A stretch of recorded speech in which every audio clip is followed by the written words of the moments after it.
오늘은 하나님을 알라라는 제목으로 우리 하나님 말씀 함께 나누도록 하겠습니다. 바울은 드디어 그리스 문화의 요람인 이 아테네에 도착을 하게 됐는데, 이 아테네는 아름다운 조각품과 또 미술품들, 또 세계를 주도했던 사상과 철학과 뛰어난 학자들과 또 문화 예술을 주도하는 곳이었습니다. 그러나 그들의 지어놓은 아름다운 신전 건물 안에는 수만 가지의 신상들이 즐비하게 늘어서 있었는데, 세계적인 우상의 집합소가 또한 아테네이기도 했습니다. 겉으로 보기에는 훌륭한 문화예술품들이고 또 조각품들이었지만, 내용으로 들어가면 그곳은 사탄의 소굴이었다 하는 것 때문에 바울은 그것을 방문하자마자 분노에 쌓였습니다. 우리가 지금도 그리스에 가면 세계 문화유산으로 지정된 유물들을 우리가 다 감상할 수 있습니다. 그러나 바울 당시에 이 유적들은 실제로 우상 숭배로 쓰여졌던 제단들이었고 또 신전들이었습니다. 바울은 아마 그 광경을 직접 보면서 속이 메스꺼웠을 것입니다. 또 아테네는 그리스 전역의 신상들을 합친 것보다 우상의 수가 더 많았던 장소였습니다. 어제 말씀드린 대로 그 언덕 위에 가장 높은 곳에 있는 파르테논 신전 한 곳에만 3만 개가 넘는 우상들이 그 안에 있었기 때문에 아마 그 아테네 전역에 있는 신상들의 수를 합치면 아마 10만이나 많게는 100만에 가까운 우상들의 신상들이 거리에 질비하게 있었다 하는 것입니다. 전해지는 말에 의하면 아테네에 가면 사람 만나기보다 신을 만나기가 훨씬 더 쉽다 하는 말이 전해질 정도로 신상들이 넘쳐나는 곳이 바로 아테네였습니다. 이 아테네 사람들은 또한 새로운 소식, 새로운 트렌드, 또 새로운 사상에 관심이 많았기 때문에 바울이 전하는 복음에도 관심을 보였던 것이고, 그들이 바울의 말을 듣다가 아레오바고로 데려가서 어디 한번 너의 주장이 뭔지 자세하게 설명을 해봐라, 이렇게 말할 기회를 내줬습니다. 그들이 진리에 목말랐다거나 하나님을 제대로 알고 싶어서 그런 기회를 준 것이 아니라 새로운 것을 찾아 헤매는 그들의 습성상 또 수만 가지 신들 중에 오늘 또 새로운 신의 얘기를 들었으니 어디 자세히 한번 들어보자, 이런 호기심으로 바울에게 말할 기회를 준 것입니다. 당시 바울이 말할 기회를 얻었던 그 아레오바고, 아레오 언덕이라는 뜻인데, 이 언덕은 일종의 공적 회의 장소였습니다. 그 사람들이 바울에게 연설을 해달라고 초청한 이유는 어떤 사람의 주장이 로마의 공화정을 무너뜨리는 사상을 가지고 있는가 그렇지 않은가를 검증하기 위해서 그 공적인 회의 장소에서 공식적으로 발표를 시킨 것이었습니다. 바울이 그런 상황을 모를 리 없었겠지만 바울은 빼거나 두려워하지 않고 그 상황을 복음을 전하는 기회로 적극 활용을 하게 됐습니다. 오늘 22절 보시면 바울의 그 유명한 아레오바고 연설의 첫 문장이 나오게 됩니다. 22절, 바울이 아레오바고 가운데 서서 말하되 아덴 사람들아 너희를 보니 범사에 종교심이 많도다. 이런 말로 바울이 연설을 시작한 것을 볼 수 있습니다. 지난 사도행전 지난 시간 동안 바울의 설교를 들어보시면 그동안 바울이 해왔던 내용과는 완전히 다른 시작이라 하는 것을 우리가 알 수가 있습니다. 그동안 바울이 회당에서 말씀을 강론할 때는 너희 조상들이로 시작하거나 혹은 너희 조상들의 율법이라고 시작하면서 유대인들을 꼼짝 못하게 만들어서 전도를 해왔습니다. 그런데 아테네 사람들은 유대인들보다 그리스 사람들이 훨씬 많았고 또 무신론자들도 있었고 또 범신론자들도 있었기 때문에 유대인들에게 썼던 방법을 바울이 쓰지 않았습니다. 이 우상과 미신을 섬기는 사람들에게 바울이 접근한 방법은 당신들을 내가 보니까 굉장히 영적인 사람들 같습니다 라는 말로 바울이 시작을 한 것입니다.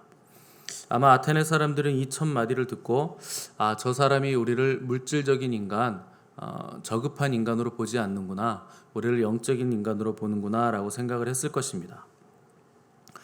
이 상황에 따라서 연설을 하거나 설교를 하는 첫 문장을 선택하는 바울의 이 언변만 보더라도 바울이 얼마나 뛰어난 사람이고 얼마나 머리가 남들보다 좋았는지, 그리고 얼마나 많은 교육을 받았는지, 또 얼마나 말을 잘하는 사람인지 우리가 잘 알 수 있습니다. 그런데 성경에서 바울은 자기를 말을 잘 못한다, 말이 어눌한 사람이다, 이렇게 소개를 했는데, 이 사도행전에서 보는 이 바울의 설교 내용들이나 연설문을 보면 바울은 절대 말을 못하는 사람이 아니었고 겸손한 표현이었다는 것을 우리가 알 수 있습니다. 보통 복음을 전하는 사람들은 자신의 관점을 먼저 주장하기 마련입니다.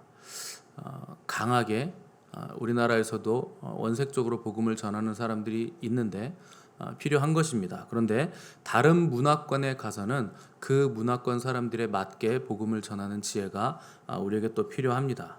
먼저 그들의 관심사가 뭔지 또 그 사람이 뭘 원하는지를 파악해서 그 주제로부터 고리를 가지고 시작하는 것이 지혜로운 방법입니다. 대부분 사람들은 자기 전공이나 자기 직업에 관심이 많게 돼 있습니다. 그래서 그 연결고리를 시작해서 대화를 시작하고 또 자기가 관심 있는 주제에 대해서 대화를 시작하면 마음문을 쉽게 여는 것을 우리가 볼 수 있습니다.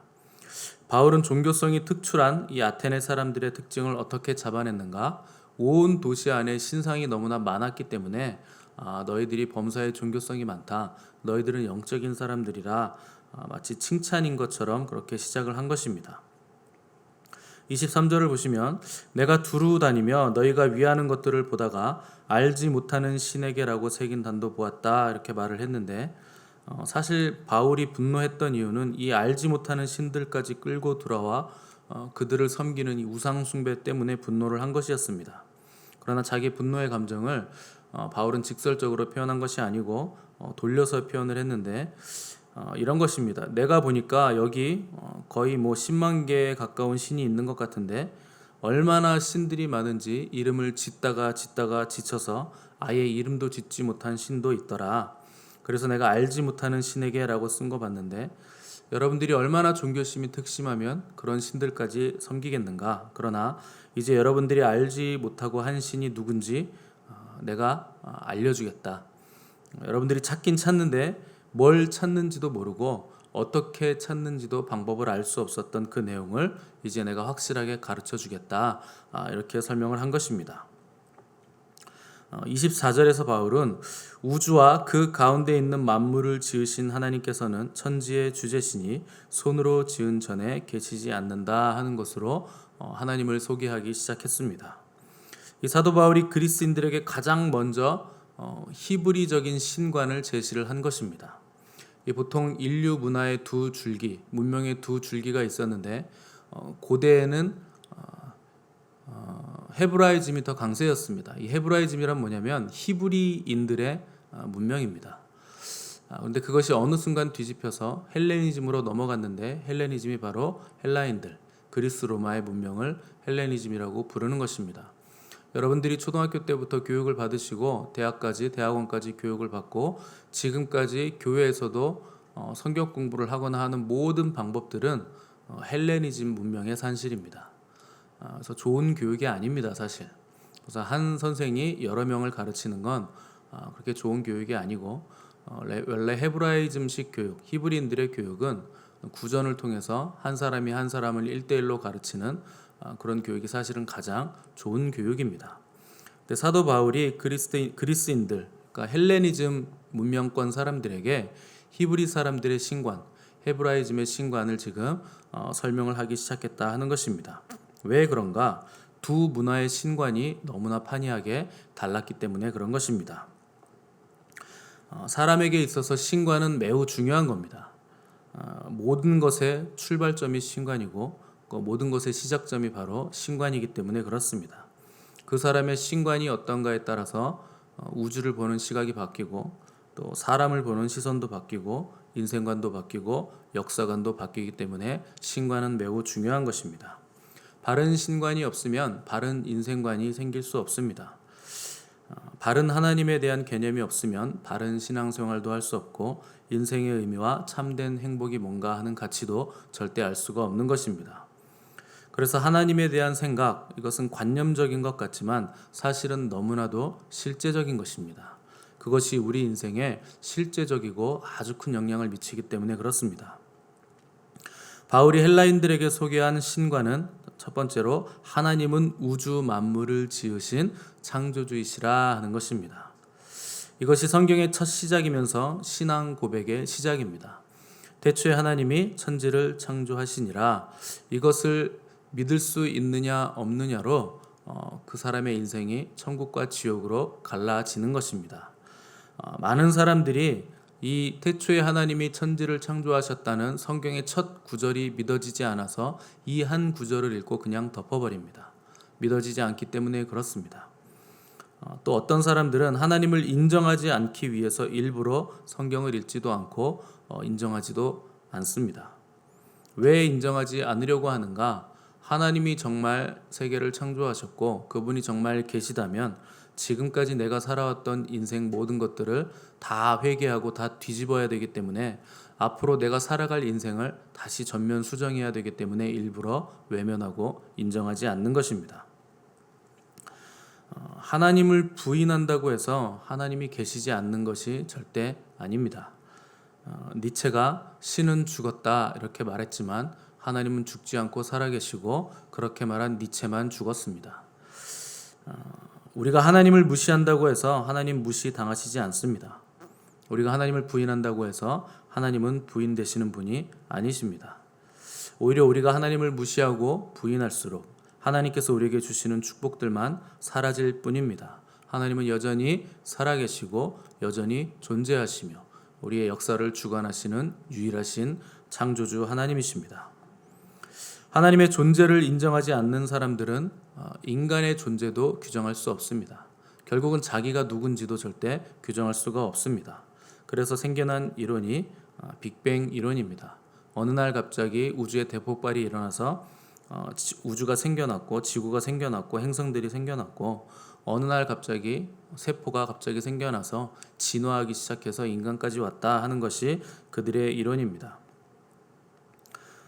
어느 날 우연히 생겨난 우주, 어느 날 우연히 생겨난 생물, 어느 날 우연히 진화해서 생겨난 사람이라면 우연히 생겨난 존재에게는 아무런 의미와 목적도 없는 것입니다. 그냥 우연히 생겼기 때문에 그런 것입니다. 그러면 의미도 없고 인생에 목적도 없고 결국 어디로 가는가? 허무주의와 물질주의와 공산주의로 가게 돼 있습니다. 그것밖에는 갈 수 있는 길이 없기 때문에 그렇습니다. 이 현대인들의 특징 중에 하나는 하나님에 대한 생각을 거부하는 것입니다. 단순히 하나님에 대해서 관심이 없는 정도가 아니라 거부하고 반항하는 것이 현대인들의 특징입니다. 그래서 바울은 빌립보서에서 그들의 마침은 멸망이요 그들의 신은 배요 그 영광은 그들의 부끄러움에 있고 땅의 일을 생각하는 자라 이렇게 일침을 가했습니다. 하나님을 생각하지 않는 자들의 특징은 뭔가? 땅의 일만 생각하는 것입니다.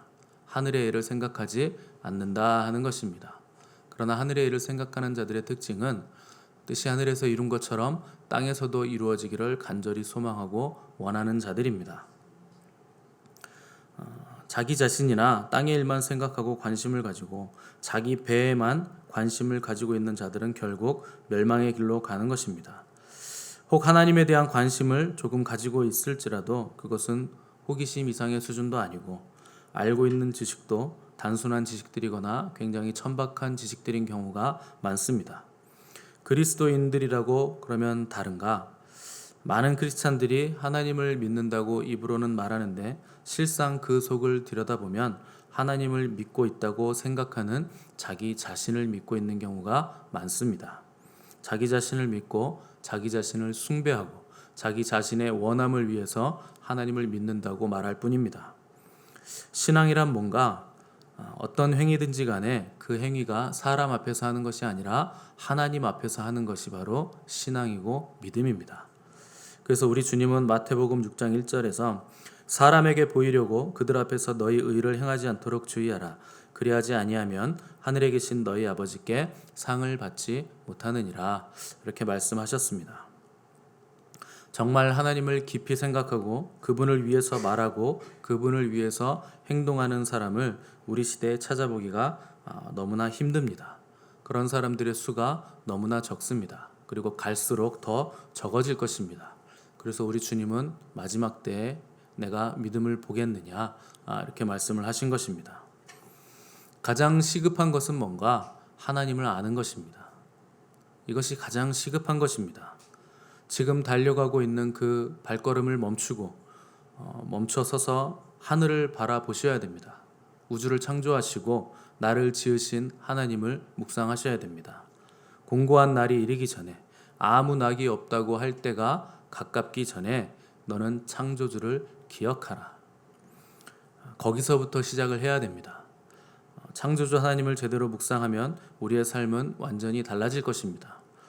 오늘 기도하실 때 온 우주를 창조하신 하나님, 또 나를 지으시고 나를 만드신 그 하나님 아버지를 만나시기 바랍니다. 그래야 내가 누구인지도 명확해지는 것이고 내 삶의 목적이 무엇인지도 명확히 알게 되는 것입니다. 나를 믿고 나를 숭배하고 나만 생각하고 바라봤던 눈을 들어서 거룩한 창조주 하나님을 바라보실 때 하나님의 영광이 저와 여러분에게 오늘 임하게 될 것입니다. 함께 기도하겠습니다.